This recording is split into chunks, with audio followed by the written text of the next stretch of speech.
What's going on, FA Nation? Welcome to the Fantasy Alarm DFS NBA live stream.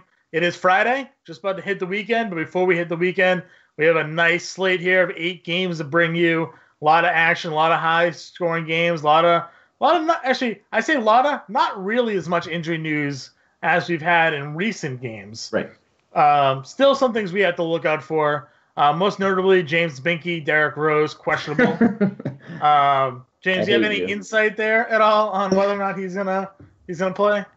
No. When he called me earlier, his son PJ got on the phone, and we were just talking. Asked him how he's doing, but he didn't tell me if he was gonna play tonight. So nothing new. He did go through shoot around, right? Went through practice. It looks like on Thursday, rather. Yeah, and Thibodeau in his, because he's always very fond of using words, said that Rose was a good sign. So thanks Thibs for clearing nothing up. It's actually a lot said in few. So nothing too bad there. No update really there. Always waiting for that late breaking news popping up on your phone, those push notifications. Again, we have an entire slate of games over. It looks like 210. A couple games over 220 with what does it look like here? New York and New Orleans has the 227.5 over under. But the Pelicans are 10.5 point favorites, which seems a little bit low. Like the Knicks are a very bad team, and we're looking at a Pelicans team that's at full health, right? And minus Elfrid Payton probably. So I feel like that should be an easy cover. But what do you think about tonight's spreads, James? I like them. It's even it's weird to see teams like Utah in a 217, Memphis in a 212. I mean, that's kind of like uncharted territory. It just sucks because the two top plays of the slate, or the two top players in terms of fantasy production, Anthony Davis and Giannis Antetokounmpo are both in a 10.5, and Giannis is in a 14.5. Good pronunciation there. Good pronunciation on the. Thank you. I practice in front of my mirror at least 5 times a day. Yeah, I still can't pronounce his name. You had a little bit of a Freudian slip there. You almost said Karl-Anthony Towns. Great matchup for him tonight. 224 total in that game against Portland. Only a 1-point spread. Now, favorite game on the slate. Right. You said there's not necessarily a lot of value goes towards Towns if Rose doesn't play. Like they still have Wiggins, and we saw Covington play 40 minutes the other night or something like that in his debut. So there's still Teague. There's still a lot of other usage players on the court. But you think Towns really gets a boost if Rose doesn't play, or is Towns really in your view anyways? I mean, I think he's firmly in play regardless. He's been that good. And, since this recent stretch started, 66, 59, 53, it's not like Rose hasn't played in any of them. Right. He's been active. And what was the problem surrounding something that everyone knows? The problem surrounding this team was Jimmy Butler to begin with. Now that Butler's gone, Towns has taken 27 shots and 17 shots in 2 of the 3 games. So I mean, it's kind of just logical. This is a guy that we were saying, a couple years ago, would we rather build our franchise around Anthony Davis or Karl-Anthony Towns? And that hasn't been said because Butler's been there, kind of blocking that. Now that Towns is freed, essentially, I mean, he's just an elite play in a great matchup, in a great total, in an up-tempo game. I mean, it's just kind of hard to ignore. Obviously, if Derrick Rose hits, he's probably my favorite play of the slate, point per dollar. I agree with you. James, before we jump in and start breaking down position by position, I want to give a shout-out to our partner here, Fantasy Factor. Do you want the NBA Playbook Pro for free on Fantasy Alarm? Well, Fantasy Factor has you covered. Just sign up for a new account, make your first deposit, and Fantasy Factor will give you the NBA season for free. Plus, for a limited time only, Fantasy Factor will throw in the NFL Playbook for the rest of the season. That's a $400 value for free. Go to fantasyalarm.com/factorNFL. That's fantasyalarm.com/factorNFL. $400 worth of value. Get the NBA Playbook. You get the rest of the NFL season. Really good value. Definitely go check out Fantasy Factor. A lot of good stuff going on over there. Yeah, and you get the Playbook for free. Free. All you got to do is make a deposit. Nothing too crazy. James, let's break it down. Start off at point guard per usual. We have the Nets on slate, so we always like to attack the Nets here. John Wall, 10.2 over on FanDuel. Always a little with that price tag. Over 10K with him. Price tag's on the rise over on DraftKings too, though 9.5K. Nets are allowing the second most fantasy points to point guards this year. Are you in on John Wall tonight? I like him. I don't love him. I would rather allocate my funds on Damian Lillard. Let me just get that out of the way. I already mentioned I love this game. Jeff Teague, 119 defensive rating. If Derrick Rose plays, 120 defensive rating. So literally smash spot for Lillard. So I'd rather spend my money there. And he's cheaper on both sites. Yeah. And we know that, what do we always talk about? Wall has kind of a limited upside when his price gets up there. Lillard went for 60 against the Lakers on a night that he shot 8 for 23 from the floor. So that kind of just speaks to the upside that Damian Lillard has. And on a night that we weren't even sure he was going to play. Right. On a night that he wasn't even right. So I think that just kind of speaks to where, like, the type of upside that Lillard has to Wall. Wall's fine. Well, I'm not telling guy for man. Yeah, he's a cash game guy. Exactly. And Lillard is a guy you play in all formats tonight. I think if Rose plays, I think I shift my per dollar play to Lillard as my top guy. Obviously, I want to say Anthony Davis, and it hurts me because it's such a good matchup, but it's just we don't know if that game stays close. That's fair. Lillard probably per dollar would be better than Towns if Rose plays. So we're going to obviously wait that news. But yeah, Lillard Wall, I would rank them Lillard Wall up at the top. And I don't think, there's no one, like I'm not paying 9.1K for Ben Simmons. No. I'm not paying 8.5K for Kyrie Irving. Did you pay 7.7 for Irving on DraftKings? Yes. So I think they're both him and Lowry are both tournament plays going up against one another. Lowry's scaring me because he's just not taking shots. So, like, that's something I'm probably going to avoid. I think you can do it in tournaments because the assist upside has been there and, the double-double upside, even triple-double. He has a handful of them for his career. But I would play Kyrie in a tournament. I think I would have liked him more if Marcus Morris was out because now we're seeing Hayward not on a restriction, Marcus Morris back. So now the Celtics are back to their 27-man rotation. So, like, I don't hate it, but the rotation and we can't. I'm not going to say Kyrie's not going to hit his shots, and he's been a very good. He's been good in the assist category too, but it's not a good matchup either. So, like, we don't need to do it. Like, we have one of the best matchups on the board for $700 cheaper, and Mike Conley, who I'm all over for all formats, primarily cash games, but all formats. I mean, he's in such a smash spot. FanDuel, they're priced up as usual. Again, yes, it's been a trend over the last couple of days. FanDuel has been pretty. They've been pricing a lot of their guys up. Conley and Fox, $8,300, $8,100 on FanDuel. They both played against this matchup already once this year. Fox went for 46 FanDuel points. Conley went for 41 FanDuel points, which would pay off their 8K price tag if they were to sort of repeat that production. Right. But both of them are also more than Kyle Lowry on FanDuel. So, again, if you like Lowry as a GPP option, I think you have to consider them probably more on FanDuel than you would DraftKings, where, like you said, cheaper over on DraftKings is Mike Conley. Again, good spot against Sacramento. I don't disagree with you there. What do we have? Fox is $6,800, $200 cheaper than Conley. But, again, we think Conley's a good defender, but Fox... And the pace that Sacramento's playing at the second highest, and Memphis is playing at the slowest pace in the NBA. So, like, that's where I think it separates Conley for me, because Conley's getting the massive uptick in pace, and Fox is getting the huge downgrade. Yeah, I agree with you. The tier below them, obviously we're waiting on the Rose news, but Rose and Teague started together last time, and Teague still put up 40 fantasy points in a matchup against New Orleans. I think it's back-to-back 40 fantasy point efforts for Teague. I think this is a really good matchup for him against Portland. Dame Lillard doesn't play any defense. So I really think Teague is a guy that you can put in all formats.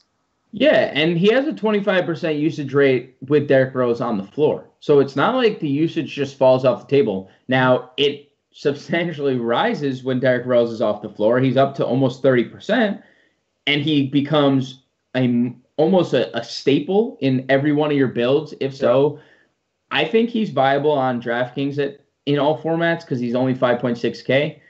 I would think about cash games on FanDuel because his price tag is a little elevated, which is a trend, and I would have no problem deploying him in tournaments on FanDuel. Yeah, I agree with you. Another guy you and I both like here is Spencer Dinwiddie, point guard on FanDuel, and he's a point guard over on DraftKings. Obviously, D'Angelo Russell is point guard eligible on DraftKings as well. Who's a fine player in his own right, and obviously probably both presents a higher ceiling than Dinwiddie. But we've seen Dinwiddie be really solid, really productive, and he's only $6,000 on FanDuel. I think he's $5,800 on DraftKings. 57, yeah, 57. So I think he's another guy that's very much in play. Going to get the minutes off the bench and then still play sort of that six-man role for them, especially with Karis LeVert out. Yeah, and Hollis Jefferson, which is forcing them to go smaller. So, like, you're going to have a lot of small Brooklyn lineups, and it's going to just have – we're going to see a lot of D'Angelo Russell and Spencer Dinwiddie playing next to each other. Especially if Allen Crabbe keeps shooting the way he's shooting, they're not going to put him on the floor. No, sure. So he's just been consistent, man. I mean, every game over 20 or 8 out of his last 9, he's been over 20 DraftKings points. So, like, even the the floor game doesn't kill your lineup at 5.7K. So, yeah, I think he's fine. I prefer him. See, I think Russell is obviously always a tournament dart because he has the upside, but, like, I'd rather just save the money on Dinwiddie from Russell. It just provides us with an easier build throughout the rest of our lineups. No, I definitely agree with you there. I'm going to go ahead and read off this fantasy production from a point guard that's 4.2K on DraftKings, 4.8K over on FanDuel. 31, 27, 38, 26, 10, 22, 23, 32. And that is Sheldon Mac. Return of the Mac. Is he a thing tonight in this matchup against the Kings?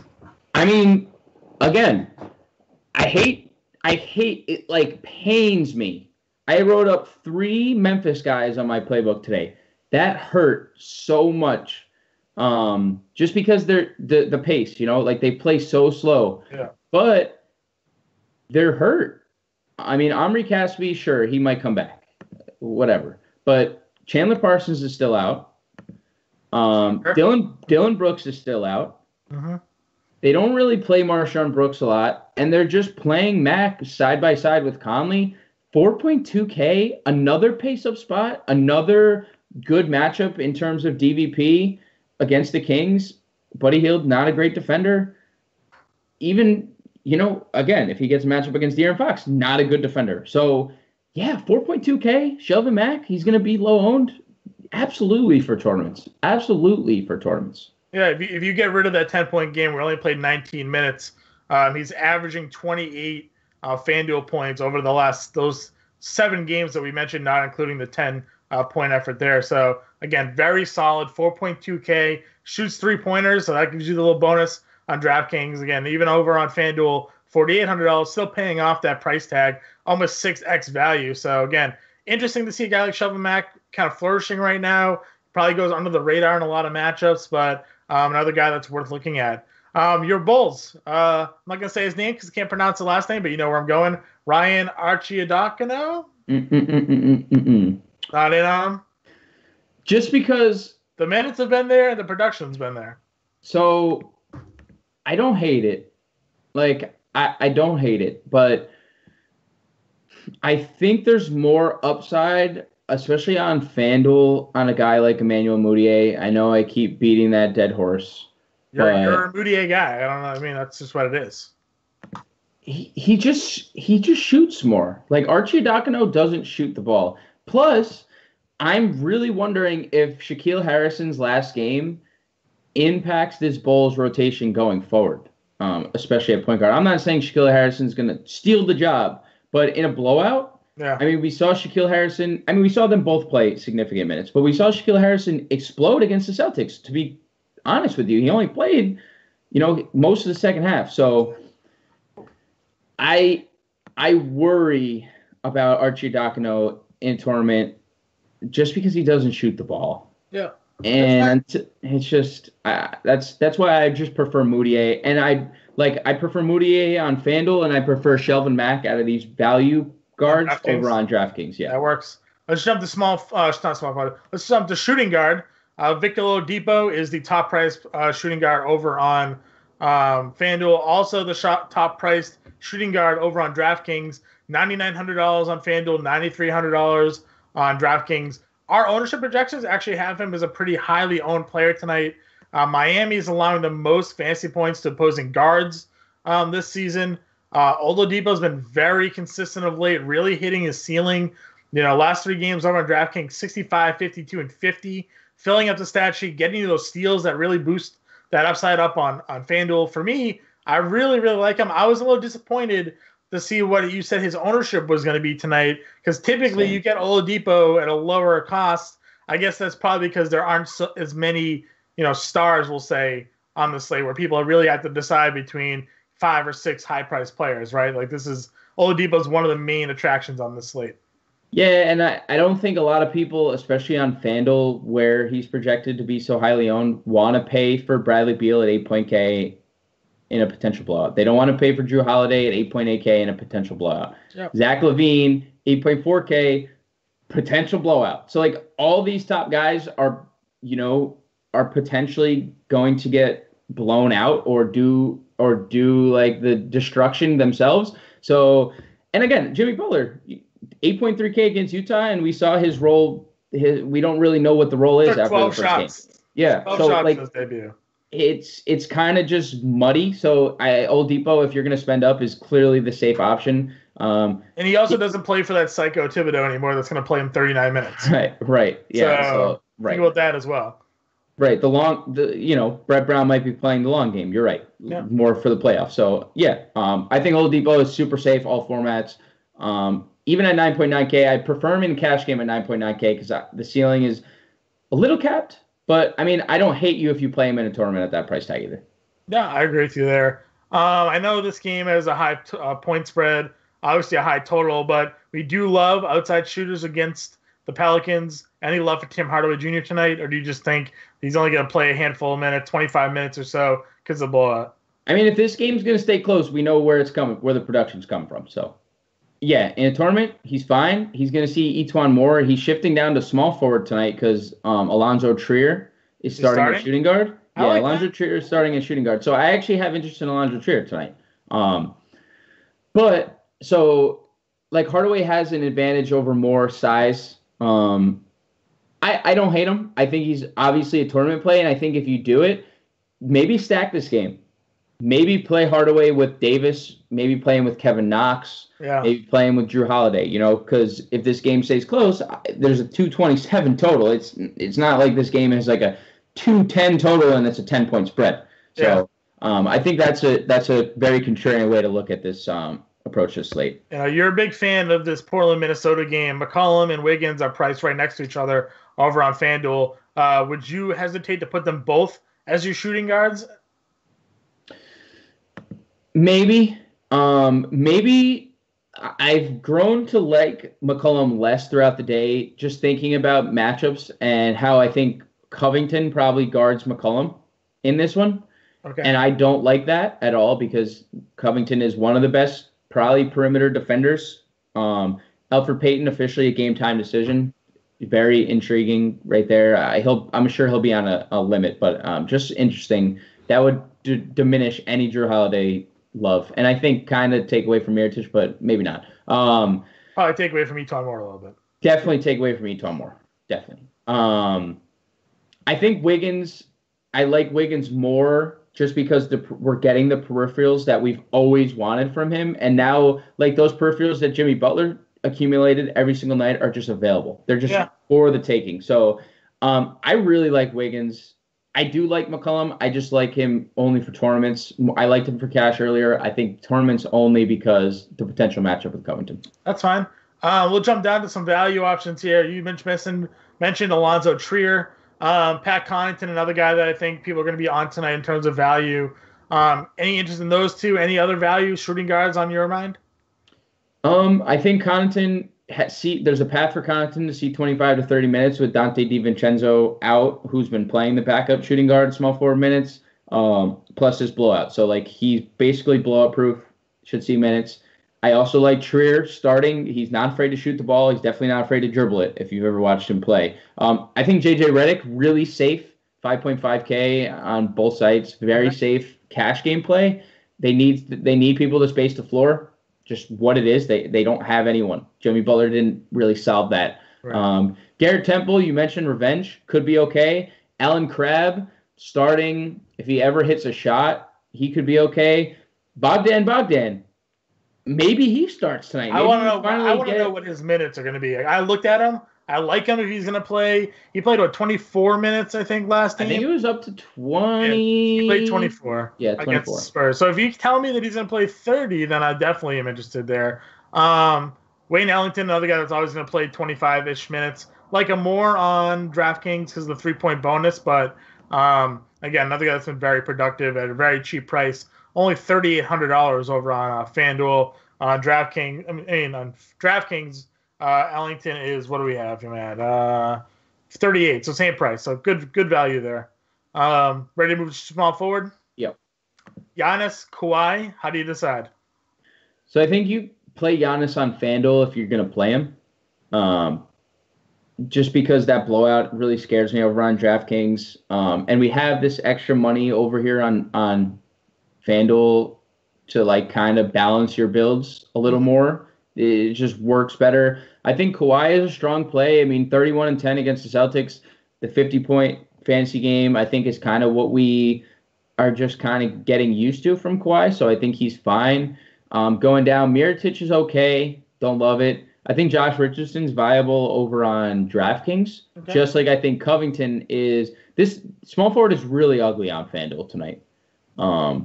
Sort of. You play DeMar Carroll, opens up a lot of value. Right, which is what I was going for. I mean, you could double punt Carroll and Evan Turner, who is also in a great spot because Harkless is still ruled out. Even Seth Curry, maybe Evan Turner finds more minutes like at a backup point guard spot tonight. Awesome. So the double punt kind of is kind of where I'm approaching it, with some Covington mixed in, with some Kawhi mixed in. I think your boy Gordon Hayward could potentially be in play. I like the fact that he's lifted of his restrictions. Yeah. But how much do we see Kawhi guard him? And I'm sure that has been the case in the past when they both were in the Western Conference, So that kind of scares me. I think Joe Harris is someone that Justin Fensterman alluded to on the podcast yesterday. He's going to see a lot of minutes. I mean, he's still starting. Don't forget me. Joe Harris is still starting. With Ronnie Hollis Jefferson out, Karis LeVert out. So I think that's kind of where I'm looking, at least over on FanDuel. Yeah. And Kevin Knox is small forward eligible. He's one of those weird guys. He's only small forward on DraftKings, but he's only power forward on FanDuel. I like one other guy I'm going to mention before we jump to power forward, Joe Ingles. I got to think that Butler's probably going to play Donovan Mitchell, which means Redick's probably going to be on Ingles, right? And for me, I think that's a matchup I would take advantage of. Again, he's been a little bit up and down, but slowly becoming more consistent. Yeah, only 24 minutes against Dallas, but he doesn't play 24 minutes every night. He's usually in the mid-30s. In the last two games against Boston and Memphis, 48 and 33 fantasy points, getting back to what we saw from him last year. So for me, I think he's worth a guy worth throwing into that lineup. Yeah, I can get behind that, 100%. Power forward Anthony Davis, and then it's a humongous gap in price on FanDuel. 12.8 for Davis, all the way down to 6.9 for Jackson, 6.8 for Tatum, 6.7 Sabonis. Don't need to talk much about Davis here, right? The guy has the ceiling of anybody on the slate. Mm-hmm. How quickly does this game get out of control for the Knicks? We've seen them go down 20 to like Orlando in 15 minutes the other day or something like that? It was just the game was over before it really started. Yeah, back-to-back and versus Washington as well. Yeah, so they're very difficult to trust. So again, play Davis if you want. We're not going to tell you not to. I think it's more interesting to talk about the guys in that 6K range, especially on FanDuel, like we mentioned. Jackson, Tatum, Sabonis, Carter Jr., Ibaka, Siakam. Those guys are all wedged from 63 to 69. Who do you like the most? Like, what's your plan for that position? I really like Serge Ibaka tonight. I'm not even worried about whatever injury he may have been suffering through after I saw him dancing on the sidelines the last game. The last time these two teams met, Ibaka played 33 minutes compared to Valanciunas 13. That's pretty hard to ignore. Now, I'm not going to say that Horford is a exploitable defender, but I mean, Ibaka took advantage of him, 10 for 14 from the floor. So, I mean, he's just going to see 30 minutes and he's going to get the shots. He's at a career high 25% usage, which is crazy to think about. Career high, and a team that added Kawhi Leonard and is now having like a breakout Pascal Siakam year too, and Ibaka's having this usage rate. So I love Ibaka. I like Tatum. Rose will play. Derrick Rose will play. Yep. That. So I think he's in play. Just get that out of the way. I think you can play him. He's been great without Butler. Does he take you off of any of the other Timberwolves? If you were playing Wiggins, does Rose play affect that? If you're playing Teague, does Rose being active affect that? Same thing down the line. Covington, Towns, how does Rose to you impact those decisions? So with Butler off the floor, okay, Rose leads the team in usage rate, followed by Towns, Wiggins, Teague, all 25% or better. Okay. All with significant playing time. All are averaging over a fantasy point per minute. Karl-Anthony Towns is at 1.5. So Teague 1.1, Wiggins 1.0, Rose 1.2. So I don't think it really negatively affects everyone. Like I said, this now takes me off Teague and Cash on FanDuel because he's too pricey. But I'm still on Teague in all formats on DraftKings. I think this will depress his ownership, which, intrigues me more on FanDuel for tournaments. I think this kind of depresses everyone's ownership. So I think you can play them all kind of still the same. Just Teague not on FanDuel, not in FanDuel Cash. Fair enough. All right, so back to power forward. You mentioned you like Ibaka. I just looked at his game logs against the Celtics last year. There was only one game in which he didn't play 30 minutes. So, again, I think you're right there. I think he's pretty much a lock for that tonight. You mentioned Siakam being very steady. I mean, if you like Ibaka, you probably like a Siakam, right? Sort of the similar matchups they'll have against one another. They're going to both play 30 minutes. They're going to both play 30 minutes. Tatum, and you were sort of on him before. Are you off him now? I liked him more with Marcus Morris in flux. I like him because Toronto's giving up a lot of production to front courts right now. 3 back-to-back double-doubles from a front court mate of the opposing team. So I think there's upside for Tatum. I also think there's upside for Marcus Morris. I only tournaments, but I think if I were going to go a route on the Celtics, this is probably where I'm going to go, their front court. You've expressed interest in Aminu and Kevin Knox tonight. GPP only, and would you consider Aminu and Cash? Aminu and Cash. Aminu and Cash. I'd even probably play Kevin Knox and Cash because he's blowout-proof. He played all the minutes the other night, regardless, against OKC. Yeah.